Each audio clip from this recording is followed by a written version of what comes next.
लड़कियों को ना बोलना सीखना पड़ेगा, अपनी इज्जत का ख्याल रखना सीखना पड़ेगा। अगर आप उस इंसान को मना नहीं कर सकते हो ना, जो आपसे ऐसी इमेजेस मांग रहा है, ऐसी वीडियो शूट करने के लिए आपको फोर्स कर रहा है just for the sake of love, so called love, तो आप गलत हो। आपने अपना जिस्म और अपना ज़मीर इतना आसान बना दिया है कि कोई भी राह चलता आके आपसे कुछ भी बोल सकता है। आप देखें ना कि आप बन क्या जा आप ऐसी नहीं हो। आपके मन में भी आता होगा कि नहीं यार, नहीं देती हूँ। उस मन की आवाज़ सुनो और उस इंसान को छोड़ दो, चाहे कितना ही अच्छा इंसान हो। क्योंकि आई गेस वो कई बार ना ये बड़ा एक गलत इमोशनल ब्लैकमेल हो जाता है कि यार अगर तुम्हें मुझसे प्यार है और तुम प्यार में इतना भी नहीं कर सकती हो तो यार फिर काहे का प्यार किया तुमने तो मुझसे। बोलो ना उसको कि मैं प्यार करती हूँ तुमसे, तुम मेरे से इतना प्यार नहीं कर सकते कि रुक जाओ। तुम मेरी इस चीज़ के, मेरे इस डिसीजन की रिस्पेक्ट कर लो। उसका प्यार प्यार, तुम्हारा प्यार व्यापार। एक वर्ड पता है तुम्हें, ठरकी। जिस इंसान को औरों की वीडियोस और फोटोज़ अपनी गैलरी में रखने का शौक़ हो, अपनी पार्टनर की फ़ोटोज़ और वीडियोस गैलरी में रखने का शौक़ हो, उसको हम ठरकी कहेंगे ना, प्यार नहीं कहेंगे। वो प्यार नहीं है। कोई नोबल इंसान तो है नहीं वो, कोई बहुत संत महात्मा तो है नहीं वो। प्यार बहुत अलग चीज़ होती है, जिस्मानी चीज़ें बहुत अलग होती है। नीड होती है, ठीक है, बता दो आप अपने माँ बाप को जाके ये लड़की है, शादी करने वाला हूँ, कल ही मिली है, बातचीत कर रहे हैं, लेकिन शादी करूँगा 1 साल या 2 साल के बाद। रिश्ते में डर है आपको कि अगर मैं हम बिस्तर हो गया तो फंस ना जाऊँ। झूठे रेप केस का कारण क्या, यही तो है। चाहे लड़की लगाए चाहे लड़का लगाए, लड़का कहता है मेरे साथ गलत हो गया, इसने झूठा रेप केस लगा दिया। भाई कुछ तो किया ही होगा तुमने, सिंपल सा फंडा। हमारा यूथ कहीं ना कहीं गलत जा रहा है। देखो वही है, हमने बहुत ऐसी चीजों को नॉर्मलाइज कर दिया है जिनको नहीं करना चाहिए। मॉडर्नाइजेशन के नाम पे हम हर चीज को ओके बोलने लग गए। एग्जैक्टली। सेक्स एजुकेशन होना ज़रूरी है, आपको पता होना चाहिए बैड टच गुड टच क्या होता है, क्यों बताया जाता है, ताकि आपके साथ गलत ना हो। Even in the western countries also, till the time you are not 18, आप अगर बॉयफ्रेंड गर्लफ्रेंड भी हो, you will not get intimate. But आज का यूथ देख लो, 10th class 11th class 9th class में दे आर गेटिंग इंटीमेट। वो क्यों हो रहे हैं? बिकॉज उनके लिए एक ऐसी चीज़ मिल गई है जिसको लोगों ने टैबू बना रखा था कि oh my God sex, wow. और उनको ना बड़ा मजा आ रहा है इनिशियल ईयर्स के अंदर, you know, to explore it. जब उनका सही वक्त भी नहीं है उसकी एक्सप्लोरेशन का। हर चीज का एक वक्त होता है, कहते हैं वक्त के साथ अच्छी लगती है। यस, और it is not morally, it is biologically, scientifically and medically proven कि आपके एक पर्टिकुलर ईयर्स होते हैं जहाँ पे आपको सेक्सुअली एक्टिव होना चाहिए। आपकी इमोशनल एक्टिवनेस एक टाइम पे होती है, आपकी सेक्सुअल एक्टिवनेस एक टाइम पे होती है। आप अगर बच्चे कंसीव करोगे तो आप 16 साल की उम्र में तो बच्चे नहीं करोगे ना। बट ये जो ये निब्बा निबीज होते हैं, जो 11th-12th क्लास के लड़के लड़की आजकल कॉलेज ईयर्स में, जो फिर ये चीजें करके and then they do things like abortion, and उसके बाद ये कहीं ना कहीं अपनी बायोलॉजिकली भी अपनी बॉडी कितनी खराब कर रहे हैं। Even this is the case also, जब बहुत क्लोज हमने सुना था ये केस, जिसमें लड़के ने ये बोला कि अगर तुम मेरे से प्यार करती हो तो हम बिना प्रोटेक्शन के इंटीमेट होंगे। हाँ, ये भी भाई, ये भी एक चीज है। This is also a very big case. अब ये लोगों ने बोलना चालू कर दिया, लड़के लड़कियों ने, कि अब तो नहीं, अगर प्यार है तो let's do it without the protection. And भाई प्रोटेक्शन और प्यार का क्या लेना देना है आपस में?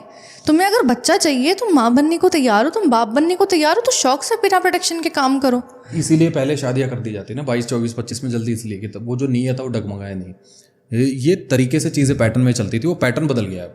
मसला ये है, जब कोई भी चीज़ भूकंप, बोलो भाई 22-25 में शादी, ये जो मुंह से निकालते हैं ना ये बात, उसके ऊपर बड़े वो हो जाते हैं। यार मैंने 24 में शादी की थी, एंड आई रियली थिंक कि लड़कियों को 23-24 में शादी कर लेनी चाहिए। नहीं, ये स्टेटमेंट के ऊपर तो महाराज लोग भी हमारे वो हो गए। नहीं। प्यार सिर्फ आपको एक दूसरे का ख्याल रखना सिखाता है, इसके अलावा कुछ नहीं है प्यार।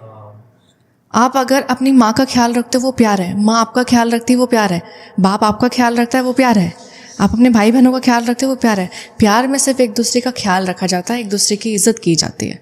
सच्चा प्यार तो आई गेस यही है ना। अगर सच में वो सच्चा प्यार की हम बात करते हैं, तो अगर मुझे किसी से प्यार है और वो मुझे बोल देना कि जिंदगी भर तुम मुझे छू नहीं सकते, कंडीशन ये है, साथ रहो, सब कुछ है, पर तुम मेरे को छू नहीं सकते, यार अगर सच्चा प्यार है तो इंसान कहेगा हाँ ठीक है। हाँ, क्योंकि इंसान का साथ मायने रखता है। प्यार है तो मैं कहूंगा ना यार मेरे को तुम चाहिए, भाई नहीं छू सकता कोई बात नहीं, बट प्यार तो प्यार है। हाँ बिल्कुल है। अगर शरीर सब कुछ होता तो इस दुनिया में कृष्ण की बातें भी नहीं होती ना, है ना। भगवान भी तो है, मीरा भी तो थी जिन्होंने प्यार किया था कृष्ण से। समझ रहे हो चीज़?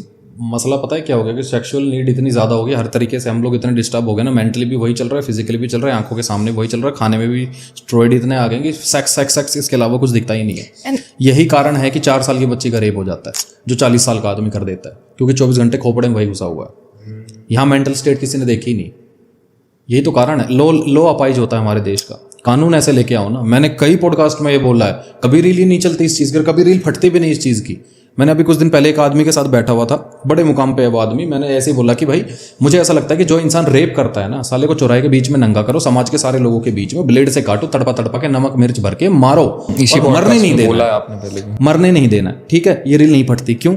सबको ये लगता है हमारे घर से कोई निकल गया तो। और एक ने मुझे कमेंट किया हुआ था कि भाई जिस दिन तेरे घर से कोई निकलेगा तब बोलना ये बात। इस मेंटल स्टेट के देश में क्या करोगे आप, क्या उखाड़ोगे आप? जब हम कोई लोग बोलने जाते हैं कि ये होना चाहिए, उससे पहले अगर ख्याल ये आने लग जाए कि मेरी माँ ने, मेरे बेटे ने, मेरी बेटी ने ये कर दिया तो फिर क्या ही लो बनेगा इस देश में। खुद की नीयत पे सवाल उठ गया तो दूसरों की नीयत पे तो क्या ही करोगे आप। इंसान बदलाव चाहता है, बदलना नहीं चाहता है। ये है मसला। डर नहीं, बड़े उससे करते, दुबई में लो देखो, सऊदी में लो देखो, फटती है लोगों की वहाँ। हाँ, अब दुबई में सऊदी में हाथ नहीं लगा सकते, नहीं लगा सकते। आप जाओ सऊदी में गाड़ी के ऊपर, या दुबई में जाओ गाड़ी के ऊपर सोने की चेन डाल दो अपनी, वो ओनर की हालत खराब हो जाएगी। किसकी है भाई, कोई उठाओ इसको, ठीक है। इंडिया में रखे तो गाड़ी, ओनर और चेन तीनों गायब। ये हकीकत है ना, ये चल रहा है, कुछ नहीं हो सकता भाई। इस देश के अंदर जितनी अच्छी बातें बोली जाती है उसको उतना ही दबाया जाता है। जिस देश में प्रेमानंद जैसे महाराज को, जैसे बाबाओं को गाली पड़ सकती है ना, साधु संतों को गाली पड़ सकती है, उस देश में कुछ सुधार नहीं, कुछ नहीं हो सकता। मैं कहता हूँ ठीक है, कई बाबा हैं जो रेप कांड में बंद है, लेकिन जो सही कर रहा है उसकी तो कदर कर लो। प्रूफ होने से पहले ही तुमने सबको एक लाइन में खड़ा कर दिया। एक औरत थी जिन्होंने बोला कि ऐसे बाबा तो रेप कांड में, प्रेमानंद जी के लिए बोला था, ऐसे बाबा तो रेप कांड में फंसती हो। 40-45 साल की औरत थी। क्या कर रहे हो? तब दिखता है कि भैया हमारी सोसाइटी एक्चुअली में खत्म हो रही है बिल्कुल। समाज, कानून और 4 लोग, ये कोई नहीं चाहते बदलाव हो, वो तमाशा देखना चाहते हैं। और तमाशा उस दिन बंद होगा जब इनके घरों में कलेश होना शुरू हो जाएगा। बिल्कुल। दूसरे की बेटी तब तक ही जवान दिखती है जब तक खुद की बेटी जवान ना हो जाए। ये फर्क होता है। अब ना हमने प्यार के वर्ड को यूज करके ना अपने मोटिव्स प्रूव करने की बात करी, कैसे लोग प्यार का वर्ड यूज करके वो कर रहे हैं। पर आजकल ना मैं देख रहा हूँ रिलेशनशिप्स में ना, प्यार तो है ये बोल दिया, लेकिन उसके बाद ना बहुत सारे रूल्स एंड रेगुलेशंस भी लगा दिए कि ठीक है हम रिलेशनशिप में तो हैं, आई लव यू, बट हमारा एक अपनी बाउंड्रीज हैं, मेरा अपना पर्सनल स्पेस है, मेरी प्राइवेट लाइफ है, you can't poke into my life, he can't, like I will not poke in your life. तुम्हें जो करना है तुम करो, मुझे जो करना है मैं करूँ, तुम मेरे फ़ोन को हाथ नहीं लगा सकते, मैं तुम्हारे फ़ोन को हाथ नहीं लगाऊंगी। और इस तरीके से क्या ये भी प्यार है? फिर मेरे को लगता है चलो वो उस तरीके का तो प्यार नहीं है। क्या ये प्यार है? नो। फिर उस दाई माँ का करना क्या है? घर पे सांप पकड़ने के लिए रखा हुआ है। मुझे समझ ही नहीं आता ये क्या बात हुई है यार। एक इंसान दूसरे इंसान को अपनी ज़िंदगी में लाता है ताकि उसको सुकून मिले, खुशियाँ मिले, उसके जो मन की जो थकान है वो हल्की हो सके, और वो एक दूसरे से ना अपने दुख और सुख दोनों बांट सके। इसलिए एक इंसान अपनी ज़िंदगी में लाया जाता है, वही प्यार होता है। लेकिन आप एक इंसान को टर्म्स एंड कंडीशंस पे लेके आ रहे हो कि तुम ये नहीं कर सकते हो, वो नहीं कर सकते हो, तो तुम अपने घर में तो मेड ला रहे हो ना। आपने तो एक सर्वेंट रखा है। हाँ, कि अच्छा मेरे को फिजिकल रिक्वायरमेंट है, नीड पूरी कर दो, फाइनेंशियल रिक्वायरमेंट है, नीड पूरी कर दो, इमोशनल रिक्वायरमेंट है, आज मैं उदास हूँ मुझे खुश करके दिखा दो, मेरे को मूवी देखने का मन हो रहा है, चलो मेरे को लेके चल लो। आपने एक सर्वेंट या अपना असिस्टेंट नहीं रखा हुआ अपने साथ में। उस इंसान की अपनी ज़िंदगी, अपने मायने, अपना एक पूरा अस्तित्व और वजूद है जिसको आपको इज्जत देनी होगी। लेकिन आप अगर उसको अपनी ज़िंदगी में लेके आ रहे हैं तो आपको अपना भी उसको सब कुछ देना पड़ेगा। प्यार में तो कोई बाउंड्रीज होती ही नहीं है ना, कोई दायरा होता ही नहीं है। प्यार होता है। प्यार में शर्तें होनी भी नहीं चाहिए भाई। सेल्फलेस। हाँ, प्यार में अगर शर्तें होने लग जाए तो फिर फायदा ही क्या हुआ उस प्यार का। बिल्कुल। 2 इंसान हैं, ज़रूरतें हैं, ख्वाहिशें हैं, साथ मिलके आगे चलना है, ये प्यार था। हर चीज़ में लिमिटेशन लगाते जाओगे तो आप में और काम वाली में कोई फ़र्क ही नहीं बचता है ना। काम पूरे करते रहो बस, बर्तन धो, उठो, खाओ पियो, नहाओ धो, भागो यहाँ से, क्या फ़र्क पड़ा इस चीज़ का। क्योंकि आजकल इन बातों पे लोगों की बहुत लड़ाइयाँ होती हैं, दैट तुमने मेरी प्रिवेसी इन्वेड कर दी, how dare you do this. मत करते ना शादी, सिंपल सा फंडा है, मत करो। क्या प्राइवेसी होती है? मुझे एक बात बताओ, मैं बोलता हुआ बुरा लगूंगा, आप एक दूसरे के सामने नंगे हो गए, इससे ज़्यादा क्या प्राइवेसी चाहिए आपको? पति पत्नी हो, ठीक है, अच्छी बात है। अब क्या चाहिए? मेरा फ़ोन कोई ना देखे, क्या है उस फ़ोन में ऐसा जो कोई ना देखे? जिस इंसान के अंदर कुछ गलत होगा ना वो छुपेगा, वो अपनी चीज़ें भी छुपाएगा। मेरे अंदर कुछ गलत नहीं है, मैं ये फ़ोन आपको दे देता हूँ, लो पढ़ लो, कितने मैं कल दे देना मेरे को वापस। कुछ है ही नहीं देखने के लायक। जिसकी नीयत ठीक होती है, जिसके मन में मैल नहीं होता, जिसके पास कुछ छुपाने को नहीं आता, उसका रिश्ता सदा बाहर चलता है, हमेशा चलेगा। मुझे कभी ज़रूरत नहीं पड़ी अपने बाप से, अपनी माँ से, अपनी बेटी से, अपनी वाइफ से, किसी से भी फ़ोन छुपाने की ज़रूरत कभी नहीं पड़ी। ना मुझे ये डर रहता है कि कोई लड़की मेरी चौखट पे आ खड़ी हो जाए, क्योंकि मैंने कभी किसी का गलत किया नहीं। तो सिंपल सा फंडा, डर में हमेशा वही रहता है जिसने किसी का कुछ उखाड़ा हो या कुछ गलत किया हो। अगर कोई डर नहीं है तो रिश्ता बहुत बढ़िया चलेगा। शर्त लगाओगे, दायरा बनाओगे रिश्ते के अंदर, तो रिश्ता नहीं है, समझौता चल रहा है, और समझौते पे सिर्फ दुश्मनी होती है, रिश्ते नहीं चलते समझौतों पे। आपको कभी ऐसा लगा लवली कि यार आदित्य को अपनी थोड़ी बाउंड्रीज में रहना चाहिए, इतना ओवर एक्सीड नहीं करना चाहिए, मेरी प्राइवेट चीज़ें हैं, मेरा फ़ोन है, मेरे मेल्स हैं, उसको हाथ नहीं लगाना चाहिए? मुझे एक चीज़ पे लगता है हाँ कि आदित्य को अपनी बाउंड्रीज में रहना चाहिए। वो तब जब ये लोगों के लिए ज़्यादा अपने आप को दे देते हैं, जब ये अपनी बाउंड्री सेट नहीं करते, अपने आप को दूसरों के सामने पेश करने के लिए, दूसरों की मदद करने के लिए ओवर गिविंग हो जाते हैं। ये लोगों का ख्याल बहुत रखते हैं। मैं चाहती हूँ ये उस पर बाउंड्री लगा ले कि वो वहाँ पे एक दायरा बन जाना चाहिए कि मुझे इसके आगे अपने आप को नहीं झुकाना है, अपनी इज्जत और किसी और के सामने नहीं। मैं नहीं चाहती कल कोई भी ऐरा गैरा आदमी आके इनको कुछ भी बोल के चला जाए, क्योंकि ये शायद प्यार में, इज्जत में उस इंसान को गिव बैक ना करें, लेकिन एज अ वाइफ मेरा उस आदमी को तमाचा मारने का मन करता है, और मैं शायद मार भी दूंगी, क्योंकि इनसे कोई फालतू नहीं बोल सकता। और मैं बहुत दुखी होती हूँ तब जब ये अपने आप को झुकाते हैं किसी और के सामने।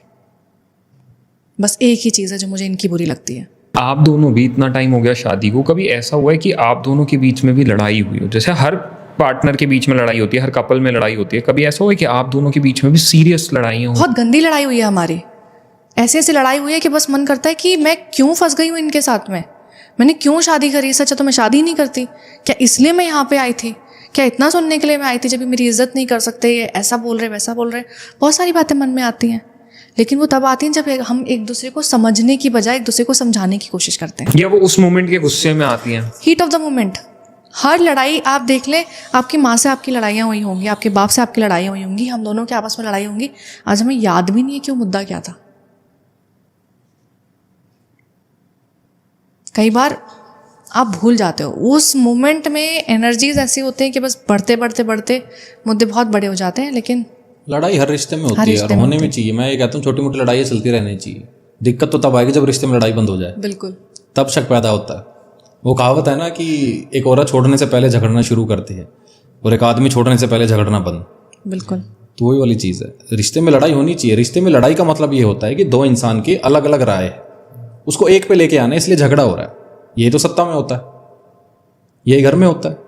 लाओ समझौते पे आओ ना, क्या करना है।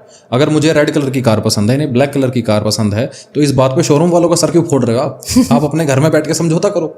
सिंपल सा फंडा है, आपको कौन सा कलर चाहिए, क्या बेटर रहेगा, इस तरीके से होता है। सिंपल सा फंडा। हर रिश्ते में लड़ाई होती है, हर किसी की लड़ाई होगी। इस दुनिया में कोई नहीं बना जिसने कभी लड़ाई ना करी। और एक रिश्ते के अंदर चुप रहने का क्या इंपॉर्टेंस है? क्योंकि मेरे को लगता है एज अ कपल आपको ये पता होना चाहिए कि कब बोलना है और कब किस वक्त में चुप रहना ज़रूरी है। बिल्कुल। तो इसका क्या रेलेवेंस है?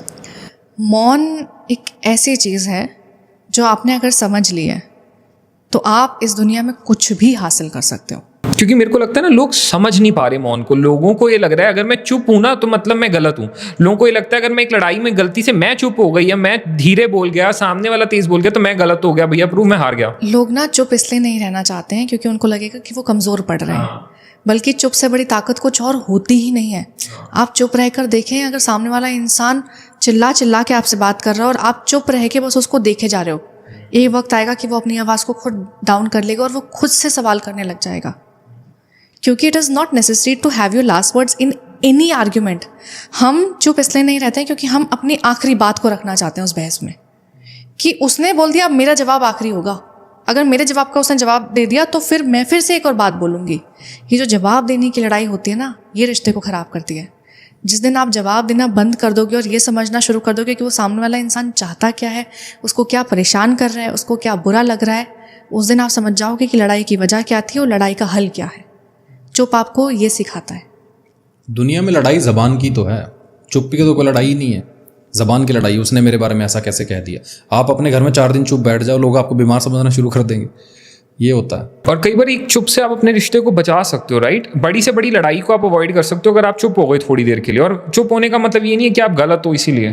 गुलजार साहब का शेर भी है कि ज़ाया न कर अपने अल्फाज हर किसी के लिए, खामोश रहकर देख तुझे समझता कौन है।